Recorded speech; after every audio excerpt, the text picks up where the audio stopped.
Dear students, ഇന്ന് നമ്മൾ പഠിക്കുന്ന topic cooperative society. Cooperative society എന്ന് നമ്മൾ കേട്ടിട്ടുണ്ട്, കോപ്പറേറ്റീവ് ബാങ്ക്സ് എന്നൊക്കെ നമ്മൾ കേട്ടിട്ടുണ്ട്. അപ്പോൾ അത് നിങ്ങൾ സാധാരണ കൊമേഴ്സ് പഠിക്കാത്ത സ്റ്റുഡൻസ് ആയതുകൊണ്ടാണ് പറയണേ. കോപ്പറേറ്റീവ് എന്ന് പറയുമ്പോൾ അതിനർത്ഥം കോഓപ്പറേറ്റീവ് എന്നാണ് അത് വായിക്കേണ്ടത്. കോഓപ്പറേറ്റീവ് എന്ന് വെച്ചാൽ ശുദ്ധമായി പറയുകയാണെങ്കിൽ സഹകരണ സംഘം എന്നാണ് അർത്ഥം. സഹകരണ സംഘം എന്ന് വെച്ചാൽ പരസ്പരം സഹകരണത്തോടു കൂടി പ്രവർത്തിക്കുന്ന, all for each and each for all എന്ന ഒരു, ഇപ്പോൾ കോപ്പറേറ്റീവ് ബാങ്കുകളുടെ ഒക്കെ കലണ്ടർ നിങ്ങൾക്ക് നോക്കുകയാണെങ്കിൽ അത് കാണാൻ സാധിക്കും. All for each and each for all എന്നുള്ളത്, അതായത് എല്ലാവരും ഓരോരുത്തർക്കും വേണ്ടിയും ഓരോരുത്തരും എല്ലാവർക്കും വേണ്ടിയും എന്നുള്ളതാണ് കോപ്പറേറ്റീവ് സൊസൈറ്റിയുടെ ഒരു സ്ലോഗൻ എന്ന് പറയുന്നത്. 1912 കോപ്പറേറ്റീവ് സൊസൈറ്റി ഫോം ചെയ്തത്. നിങ്ങൾ പഠിക്കുമ്പോൾ തന്നെ വൺ വേർഡ് ക്വസ്റ്റ്യൻസ് വരുമ്പോൾ എപ്പോഴും ചോദിക്കാറുള്ള ഒരു ക്വസ്റ്റ്യനാണ് cooperative societies act. 1912 cooperative society act അനുസരിച്ചിട്ടാണ് കോപ്പറേറ്റീവ് സൊസൈറ്റി ഫോം ചെയ്തിരിക്കുന്നത്. The word cooperative means working together working together and with others four A common purpose. ഒരു കോമൺ പർപ്പസിന് വേണ്ടി ഒന്നിച്ച് പ്രവർത്തിക്കുക അല്ലെങ്കിൽ മറ്റുള്ളവർക്ക് വേണ്ടി പ്രവർത്തിക്കുക എന്നുള്ളതാണ് ഇവിടുത്തെ ഏറ്റവും പ്രധാനപ്പെട്ട ഒരു പ്രത്യേകത എന്ന് പറയുന്നത്. It is compulsory required to be registered under the cooperative societies act 1912. 1912 cooperative society act അനുസരിച്ചിട്ടാണ് ഇത് കോപ്പറേറ്റീവ് സൊസൈറ്റി രജിസ്റ്റർ ചെയ്തിരിക്കുന്നത്. The process of setting up of cooperative society simple, enough and at the most what is required is the consent at least 10 adult person from a cooperative society. ഒരു cooperative society form ചെയ്യുന്നത് cooperative സൊസൈറ്റിയിൽ membership ഉള്ള 10 പേര് വെച്ചിട്ടാണ്.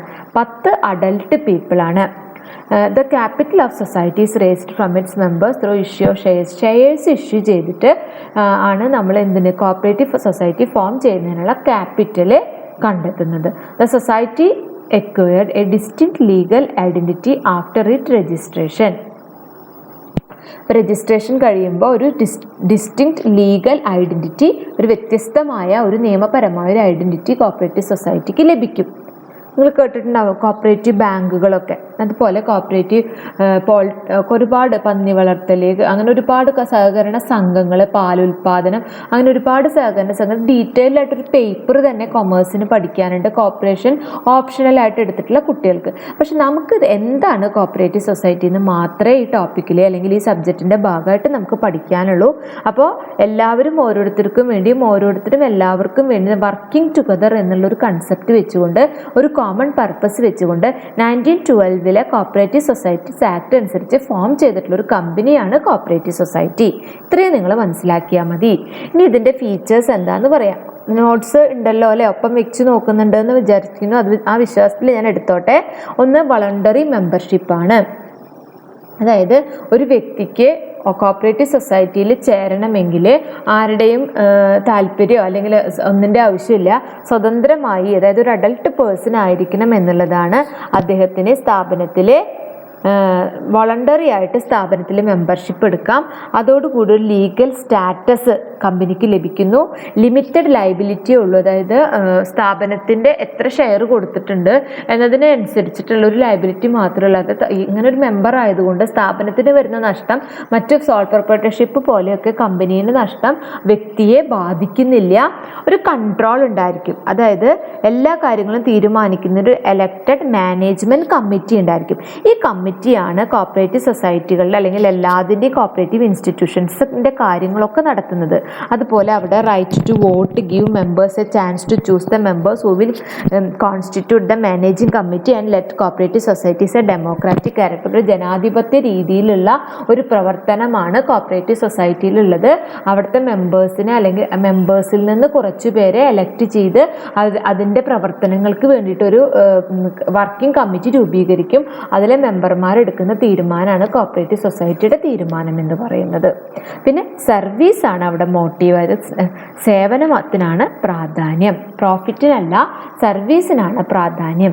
ഇനി ഇതിൻ്റെ merits എന്ന് പറയുന്നത് ഈക്വാലിറ്റി ഇൻ വോട്ടിംഗ് സ്റ്റാറ്റസ്. എത്ര ഷെയർ ഒരു വ്യക്തി എടുത്താലും എല്ലാ മെമ്പർമാർക്കും ഒരു വോട്ടിങ്ങിനുള്ള ഒരു സാധാരണ എല്ലാവരെയും പോലെയുള്ള ഒരു വോട്ടിംഗ് റൈറ്റ്, ഒരു വ്യക്തിക്ക് ഒരു വോട്ട് എന്നുള്ള രീതിയിലുള്ള ഒരു വോട്ടിംഗ് റൈറ്റേ ഉണ്ടാവുള്ളൂ. ലിമിറ്റഡ് ലയബിലിറ്റി നമ്മൾ പറഞ്ഞുവല്ലോ.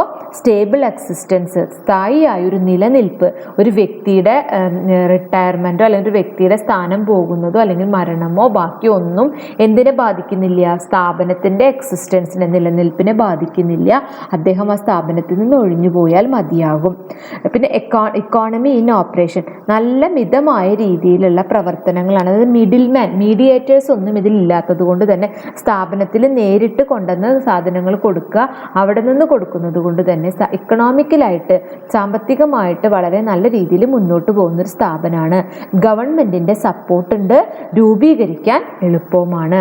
അതിൻ്റെ ലിമിറ്റേഷൻ എന്ന് പറയുന്നത് ലിമിറ്റഡ് റിസോഴ്സസേ ആവശ്യമുള്ളൂ. വലിയ വലിയ സംരംഭങ്ങളൊന്നും ഇതിൻ്റെ ഭാഗമായിട്ട് തുടങ്ങുന്നില്ല എന്നതുകൊണ്ട് തന്നെ സ്ഥാപനത്തിന് ഒരു ലിമിറ്റഡ് റിസോഴ്സസ് മാത്രം മതി. ഇൻഎഫിഷ്യൻസി ഇൻ മാനേജ്മെൻറ്റ് മതി. അതുമാത്രമല്ല, അവിടുത്തെ പ്രശ്നം എന്താണെന്ന് വെച്ചാൽ വലിയ വലിയ ഒരു രീതിയിലേക്ക് പോകാൻ, അത്ര വലിയ ലിമിറ്റഡ് റിസോഴ്സസ് മാത്രമുള്ളത് കൊണ്ട് വലിയ രീതിയിലേക്ക് പോകാൻ ഇതിന് സാധിക്കുന്നില്ല. ഇൻഎഫിഷ്യൻസി ഇൻ മാനേജ്മെൻറ്റ്, ഇതൊരു കോപ്പറേറ്റീവ് സൊസൈറ്റിയാണ്. അത്ര വലിയൊരു മാനേജ്മെൻറ്റ് കൺസെപ്റ്റ് ഒന്നും അതിൽ വരുന്നില്ല, അതൊരു പോരായ്മയാണ്.